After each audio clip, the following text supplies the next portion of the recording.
Hello, this is IFAI Talking Textiles, and our episode is brought to you by the Advanced Textile Products Division of IFAI. The goal of this podcast is to get to know the wide variety of positions and markets that make the advanced textiles world turn. We will be talking to professionals in different roles throughout this series to help inspire the next generation of textile professionals and anyone interested in learning about others' journeys in the world of textiles. IFAI offers advanced textiles content throughout the year, including the Advanced Textiles Conference at the upcoming IFAI Expo. This conference includes education on the latest in trends and challenges in advanced textiles. The IFAI Expo is the industrial fabrics industry's flagship show. As the premier textiles event, Expo is the place where over 4,000 industry stakeholders and leaders connect, learn, and make purchases in order to grow their businesses. Join us in Charlotte, North Carolina, October 12th through the 14th, 2022. To learn more, visit ifai.com/expo.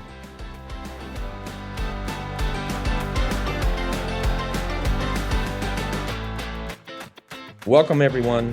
I'm Haskell Beckham, member of the ATP Advisory Board and the Senior Director for Innovation at Colombia Sportswear. I'm your host for today's Advanced Textile Products Division discussion. Thank you to everyone listening on today's episode.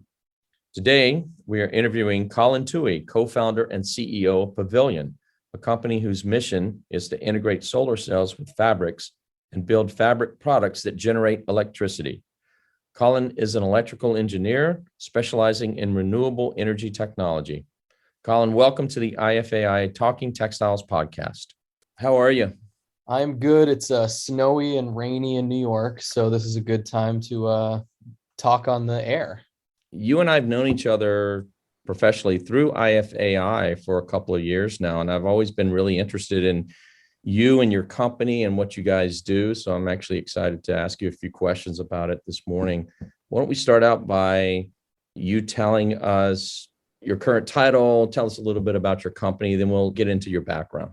My name is Colin Touhey, and I'm the CEO and one of the co-founders of a company called Pvilion, where we integrate solar cells with fabrics and build products that generate electricity.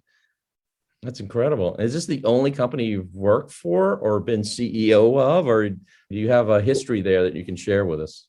Well, foolishly, I definitely started in this endeavor relatively young and pretty much right out of college, but I did work at a couple companies. I'm an electrical engineer by training, my background. So I don't have the material science background of the composites and laminates, but I do have the renewable energy background.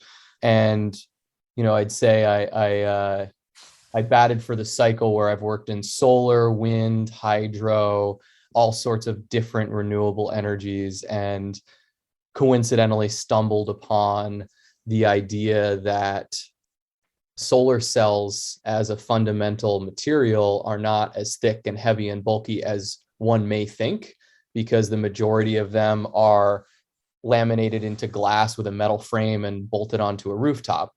But, on the renewable energy generation side, that's really been my focus for my entire career.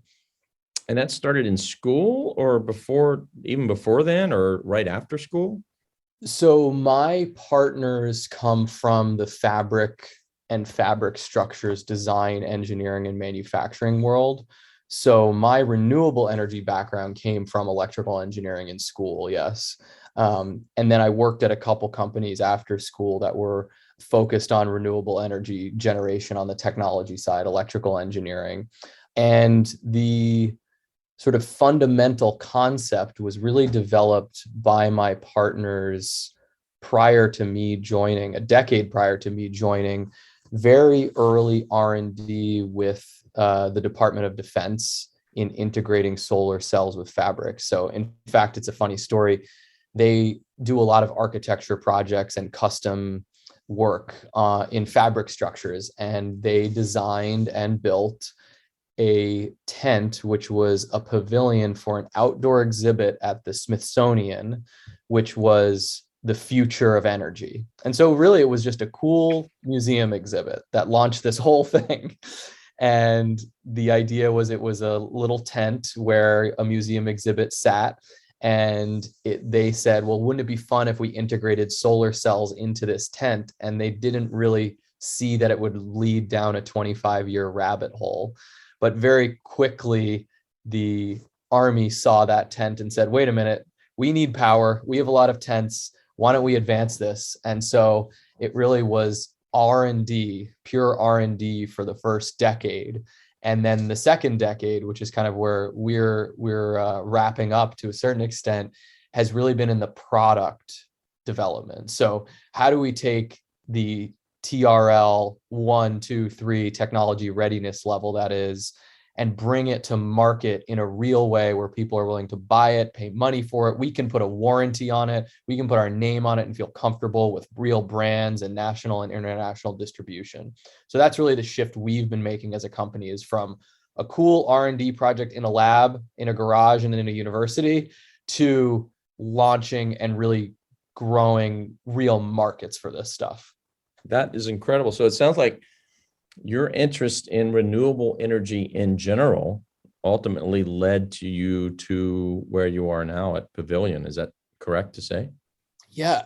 I mean, for me, I don't think I was a particularly great electrical engineer when it came to the semiconductor sciences and the material sciences. But the thing that fascinated me the most was that there's latent energy all over, and we have a requirement for electricity. So the conversion of this energy that's around the world, everywhere, in all sorts of ways, kinetics, thermal, solar, photovoltaic, I thought that it was just the most magical thing to be able to convert that to electricity. Now, it wasn't my idea. People thought of this hundreds of years ago, but as soon as I started to understand the conversion of various types of natural resources and natural energy into usable electricity, that just blew my mind. And that started with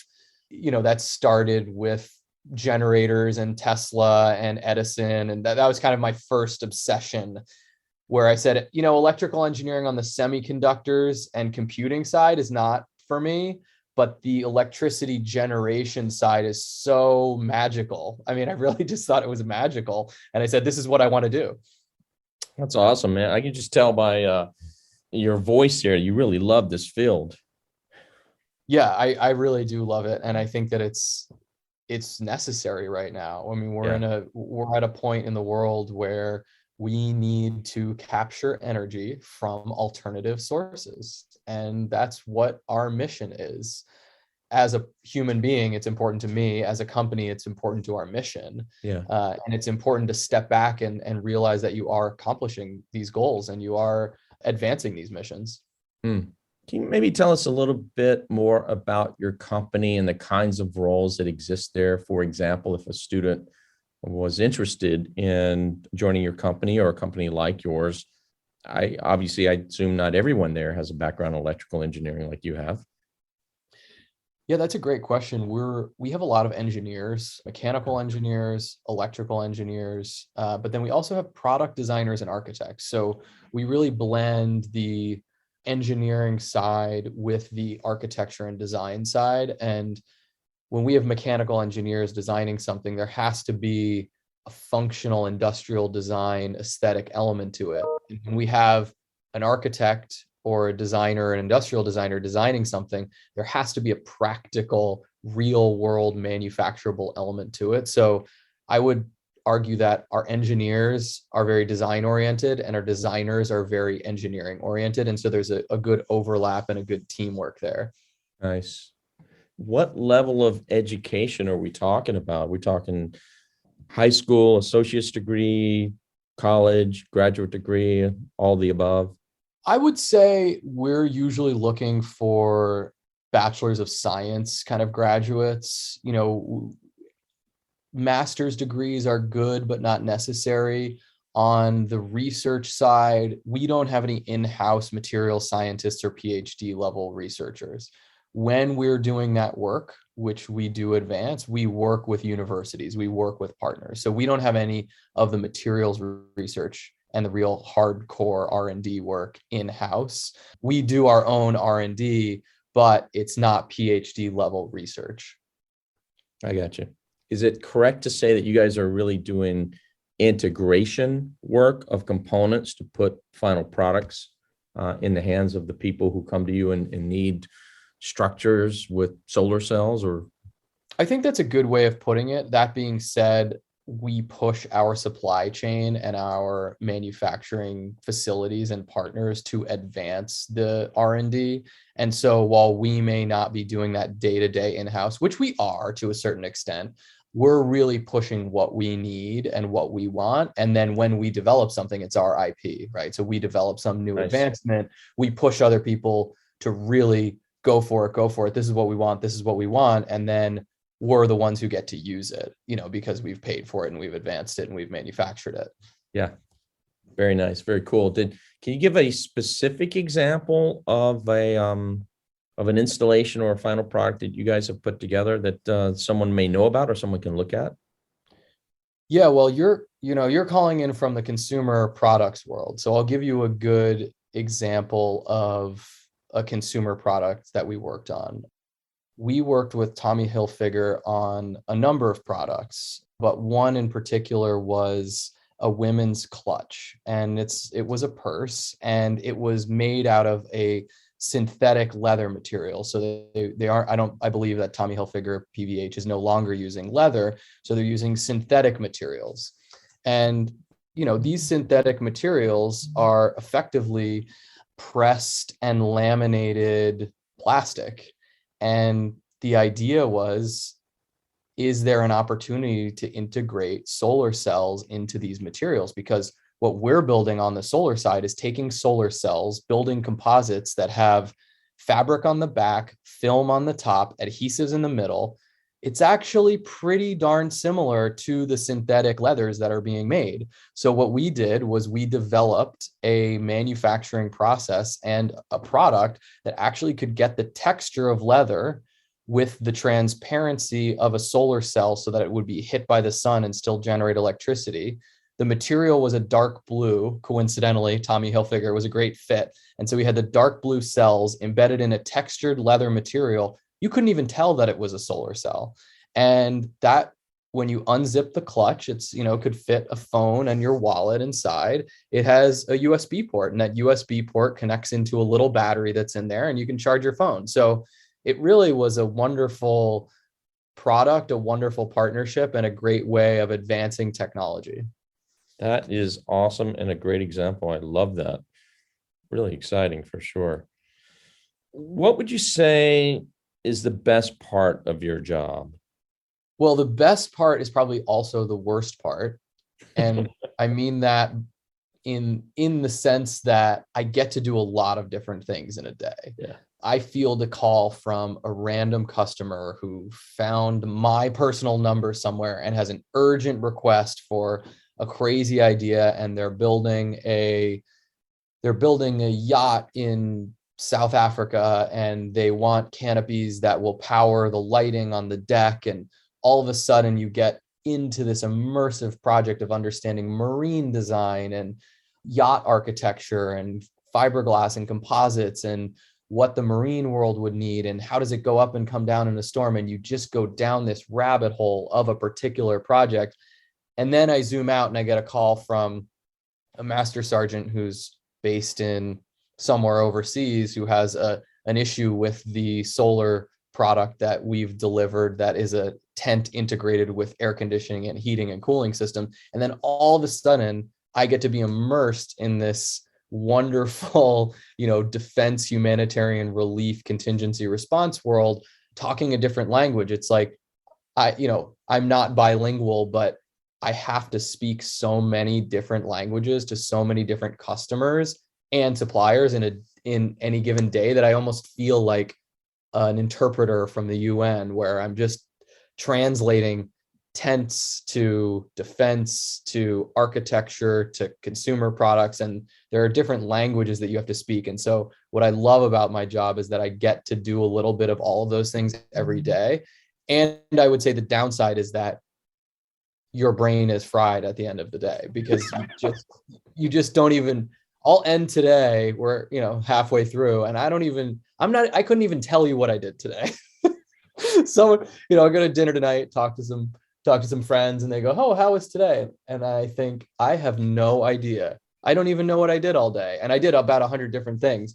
So it's a double-edged sword. And I'm sure, Haskell, you do similar things and are just kind of all over the place all the time. Yeah, wearing a lot of hats. That's definitely a fun part of the job, though. But brain frying, though, that's I don't know. It's not necessarily a bad thing. It keeps you fresh. I agree. I wish that I could do an A+ job on fewer things than what I sometimes feel is a B job on a lot of things. And that's a challenge in our industry. It's a challenge in a startup, in a small business. You have your hands in a lot of things and you're juggling, and inevitably you're going to drop the ball on some things. And I don't feel proud of that. I wish that I personally could do a better quality job on fewer things. So that's a New Year's resolution. We're only 2 months in, and I think it's going okay. Okay, good job. Good job. You said something just a second ago there, Colin. I wanted to go back to you mentioned startup or small company. Can you give the audience maybe a taste of what you consider Pvilion to be? Do you consider it to be a startup still, or a small company? Or Yeah, definitely a small business. I think startup has a particular perception in the world of venture capital and small business growth. I think of ourselves as more of a small business, the way a hardware store or an engineering firm is a small business, than a startup, in the sense that we raised $1 million and then hired 10 people, and then raised $10 million and hired 50 people, and raised $100 million and hired 1,000 people. That's not our model. I don't think at this point it's going to be our model anytime soon. So we are a startup in that we are new and we are young and we are fresh and we're excited, but we're not following the traditional business model of venture capital investment. And there are pros and cons to that. And I could talk for an hour about that, but that's certainly a big part of our growth, is to be more organic and to listen to the market and to listen to the customers, and not strictly to listen to investors. Yeah, because you mentioned before as well, you guys have already been around for a while. You mentioned a couple of decades, as I recall, right? Yeah, our business has been 10 years, last year actually. So Pvilion, we founded in July of 2011. So it's been 10 and a half years basically. And that business has been focused again on product development and marketing and sales of solar powered fabric products, period. Now, where that falls depends on the market. So sometimes it's architecture, sometimes it's construction, sometimes it's defense, sometimes it's consumer. So that's really kind of where we've been. All right, sounds good. So if you wanted to give advice to any students who may be considering getting into this field, or maybe would love to work for your company or a company like yours, what kind of advice would you give them? Well, I would say if you want to work for a company like ours, or in an industry or particular market that's new and interesting and innovative, there may not be a job opening on a job board, on a website, on the careers section. It may just be a serendipitous opportunity where you get to know a founder, you get to know an employee. And I would say, if you're looking to work at a company, focus on that company and push your way into that company, rather than looking at what jobs are open across the nation and where are the opportunities. There's nothing wrong with that approach, but I think if you want to get into something that's smaller and newer and innovative, it's possible that there are not open job opportunities with the very specific job title that was a fit for your major in college. Just get your foot in the door, talk to someone, learn what it's like to work at that company, and just push your way in. That would be my advice. And That's we get a lot of calls like that. And the more enthusiastic someone is, the more likely we are to say, we don't have a perfect job for you, but I think you'll be a fit somewhere. I love that advice. It's definitely different advice, I think. So are you saying that if someone, and you, to use your phrasing, pushes their way in, that means they impressed one or more members of the company enough that you're going to try to find a way to get this person as part of your team? Yeah, I think that if there's the right fit for the company, it's more important than the right fit for a very specific job title, because things evolve in a small business where maybe you don't need that. Maybe you don't need that particular job position a year from now. But if you have a versatile, young, energetic employee who is willing to shift or pivot or try something new 6 months or a year in, that's really more important to us than someone who's a very good X, Y, and Z. Yeah. Interesting. Certainly very interesting. And as you said, maybe not the traditional route, right? Which is what's making this conversation, I think, rather unique and interesting. I want to go backwards a second and actually talk a little bit more about you. Where'd you grow up? Where did you go to school? I grew up in New York City. I grew up in Brooklyn. Our business is in Brooklyn now, so I didn't really make it very far. And I realized we probably should have started with this question, but I tried. I went to college in Connecticut. I actually went to boarding school for high school up in New England, and then I went to college in Connecticut, studied electrical and mechanical engineering, and I received a Bachelor of Science in electrical engineering. So I did not get my master's. And I worked on a number of really interesting projects in college that were related to renewable energy. I had a few really solid internships in college that were related to renewable energy. Right out of school, I actually worked in the financial sector on Wall Street for a period of time. Wow. As an electrical engineer. I was not doing electrical engineering there. It was really fascinating. And one day I was telling my boss about these really cool solar panels that could be used for military applications. And I told him this whole story about this technology and what it was. And he kind of stopped me right there. And he said, I think you should go and do that. And it wasn't like, oh, we don't want you at this company, but he could just tell how passionate I was about what I was telling him, just in an off the cuff, we were having a beer, and he just heard my passion, and to his credit said, you should explore doing that. And maybe that's a veiled way of saying you're not really good at what you're doing now, but whatever it was, it definitely led me to more seriously consider being an engineer rather than sort of having the training in engineering and going into finance. So I made that shift pretty quickly, actually, about a year in. I know you said you went to school in Connecticut, but where in Connecticut? Trinity College in Hartford. Trinity College in Hartford. Gotcha. And is this a school you would recommend for students considering this field, or? Honestly, no. I found engineering and the engineering program within the school my sophomore year in the fall.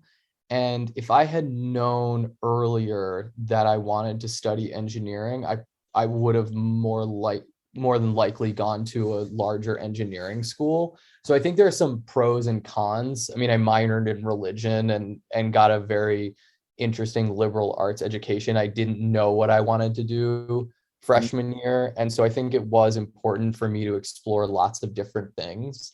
But I had always loved math and science. I loved physics in high school, and I loved, math and calculus. And I didn't really know that there was a field where you could actually use it besides getting into med school or going into finance. The idea of engineering was not really on my radar. And I don't know why.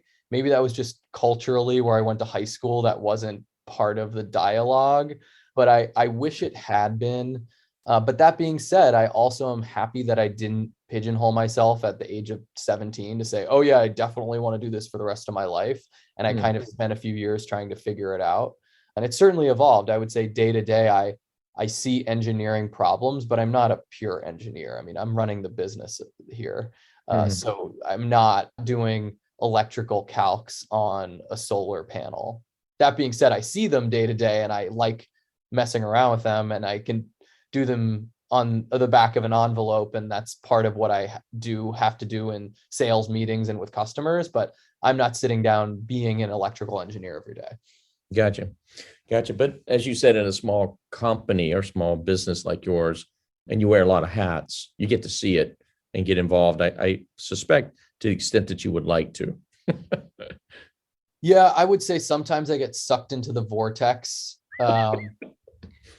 Someone said recently to me about their own business, oh, I really have been wanting to work on the business, but I've been stuck working in the business for the last year. And that really resonated with me, that there is a difference between working in the business and on the business. On the business meaning making it better, growing, evolving, thinking, strategizing. And in the business is, are you paying rent? What's with the health insurance? Do we have the right vendors? What about getting a hotel for this work trip? And, you're just kind of in it, you're in it. And there's something very meaningful in that, in growing, being part of something and really being in it. But as the leader of a company, you also have to step back and work on it. It's a plant, it's an organism, and you have to feed it and you have to give it sunlight and water and nutrients. And if you're just in it all the time, you kind of miss the big picture. And so I'm personally trying to step back a little bit or step out of that and look in the mirror and look at the organism and try to see what it needs more of. That's fascinating. What's a typical day like for you? I guess that's a crazy question. Don't even answer that. I imagine there's no such thing as a typical day for the CEO of a small company like yours. Well, there is a handful of day to day that always happens. We always have daily project meetings and sales meetings to say, where are we on new deals? Where are we on existing business? And so that's kind of what's our future and what's our present. And that takes up a couple hours, half and half. And then a lot of the time I spend working with customers that we already have, or customers who are interested in what we do, and they're trying to understand how we might work together. So as an example, we may have a customer call us and say, we make beach umbrellas and we want to make solar powered beach umbrellas. We'd love to work with you. Okay, well, what does that look like? Do we manufacture umbrellas and sell them to them, who then sells them to Costco and their customer? Do we provide solar technology that then they take in their factory and they sew and turn into umbrellas? Do we license our technology and our expertise to them? How much are they willing to pay for a solar umbrella? Usually the folks who call us, it's the first call they've ever made. They don't really know anything about solar. They don't know what it can do. Oh, can it power a refrigerator? Can it power a car? Can it power a cell phone? And so even just managing expectations is a huge part of my job in working with customers. I'd say to a certain extent, I'm an applications engineer or a sales engineer first and foremost. And by the time we have that product customer fit, the sale takes care of itself. It's really about working with customers, and that could be weeks or months or years working with customers to see that fit. You are the CEO. How did you get to be the CEO? Or how does one get to be a CEO? I guess by default. What? I have two partners and we started the business, like I said, 10 years ago. And, I think I was more business minded and one of my partners was more technology minded and the other was more design minded. And so we kind of divided and conquered, and that just stuck, I guess. So you've been the CEO since day one. Since day one, I think, it's a little bit of fake it till you make it. There are 10 years in now things that I do that actually make me feel like a CEO, but hardly. That's funny. Okay. Well, what kind of advice would you give students in terms of where to study, what to study, who might be interested in getting into this field or working for your company? And we may have already covered this. I know that for your company in particular, you were very clear that passion for the subject matter, passion for the business is something you look for. But what about for companies that you might even compete with? And in fact, are there companies that you would consider competitors to what you guys are doing? Or are you guys the only one out there doing this? I would say our competitors might be potential suppliers of ours who say, wait a minute, I'm going to stop supplying these folks materials and I'm going to take it a couple steps farther, right? So we kind of take the product all the way to the end. Yeah. I think for us, we don't, if you're looking to work in a product-based business, product design, industrial design, product engineering, mechanical engineering are all fascinating, and they're super multidisciplinary. I know we're talking in the context of IFAI, so textile sciences and textile engineering is a big part of it. But if there can be an element of that education that involves the industrial design and the product design of it as well, I think that's key, because to develop materials and understand materials and have that be the end of your scope of work, if you want to work in a small business, which involves being part of the process from beginning all the way to end, then you do need a more practical systems integration, product design, product manufacturing perspective as well. And that's not to take away from any of the material science world. But in a small business like ours, you're just not going to be siloed into one role. There's going to be projects where you need to go from beginning on the materials understanding all the way to the end. That's kind of what we're talking about here. Okay. Actually, I think that's good advice, especially for students who are, thinking about doing this. You did mention textiles, and we are talking to each other through in the context fabric of products. Exactly, fabric-related, fabric-based products. Is it important for students to actually have education in textiles, or not necessarily? I guess because I guess you didn't, right? Certainly in school. Yeah, but I think that's really vital. I would say textiles, yes. Composites in particular are vital. Material science of laminations, stretching, tension, elongation, lamination properties, thermal properties, electrical properties. I'm not an expert in textiles, but I think for us, the yarn, the thread is less important, I think, than the films and the adhesives and the composites. So that being said, the more advanced our products get and the more advanced the technology gets, the thinner and smaller and lighter it gets, which means that it becomes integrated earlier in the supply chain and earlier in that manufacturing process. So, you can go to the University of Maine and they're making solar powered yarn. Okay, that's great. When that is close to commercially available, we'll be the first people to have it in our products. But right now we're at a point where it's not in the yarn. It's a couple steps removed from that. And we're working with the folks who are on the front lines and the bleeding edge of the technology to make the smaller scale textile based products more marketable and more ready for prime time. I have, I think, maybe one last stupid question. I probably should have asked you this earlier as well. These solar panels you're integrating into fabric composite, are these rigid solar panels or flexible? They're flexible. Yeah. So we laminate them into the fabric, and then we have something that's flexible. And how flexible it is depends on what your requirements are. Do you want to roll it up? Do you want to fold it up? Is weight the number one factor? What we find is that when we're building something, say like a tent, the weight of the solar cell is kind of irrelevant when you compare that to the wind load requirement. The solar fabric might add, I don't know, 10 or 30 or 50 or 100 pounds, depending on what it is. But the wind load on that whole structure is thousands of pounds. So the weight is actually kind of irrelevant in many of our contexts. And I think, you look at the 80-20 rule, how good is good enough? And then how much effort are you going to put in to get that last, in this case, 5%, 1%.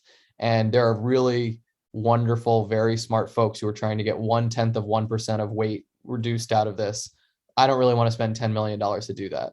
I think it's good enough as it is. Let's have the experts in the material science world do that. And when it's ready, we'll take it and our product will be a little lighter. Nice. I like it. Does anyone try to integrate these things, or have they been commercial with integration of solar panels in clothing, like jackets? Yeah, we did a few jackets with Tommy Hilfiger as well, and that was a fun project. One of the biggest challenge on the consumer side is the supply chain integration. So at what point does the technology get integrated into the product? Is it sitting in a secondary package at the checkout counter that the consumer can actually connect the two together? Yeah. Is it at the textile mill? Is it where it's at the cut and sew? Is it at a logistics facility, some 3PL, where it's actually being put together by a third party? And so that is one of the biggest challenges on the consumer side, is to actually look at where that technology is bifurcated. Where do you have the dumb part of the garment and the smart part of the garment? And you probably know better than anyone kind of where the parts of the supply chain that can handle that are, and where the parts of the supply chain that can't handle that are. And so that was really exciting. We did a few garments, and we'd love to continue that work. It's a really hard business, as you know, the consumer marketing, consumer branding, consumer product space. So we have a lot of really wonderful potential and real partners in that space, but it's been a little while since we launched a garment product. Hey, well, listen, this has been fun. It's a conversation I've been wanting to have with you for a while, and I definitely would like to continue the conversation. But for the purposes of this discussion this morning, any final thoughts or comments you'd like to make for students considering this field? And my one comment in thinking of IFAI and thinking of the fabrics world and students in particular who are interested in textiles and textile-based products is think big as far as what the product is going to end up being. What's the beginning process, the middle process, and the end process? And when you look at modern day fabric supply chain and garment sustainability, how it gets from point A to point B is important. How it's sold, how it's shipped, all of these things need to be considered. And if you look in a myopic way, you're only going to hamstring yourself and your education. I think it's important to really learn about how these products get made from the very beginning until it gets in the consumer's hand, and even farther, the full life cycle of the product. And I think that's happening, but I would say to students, look at the whole process. You'd never imagine what part of that process will most interest you once you get into it. Thanks, Colin. Appreciate it. Enjoyed it.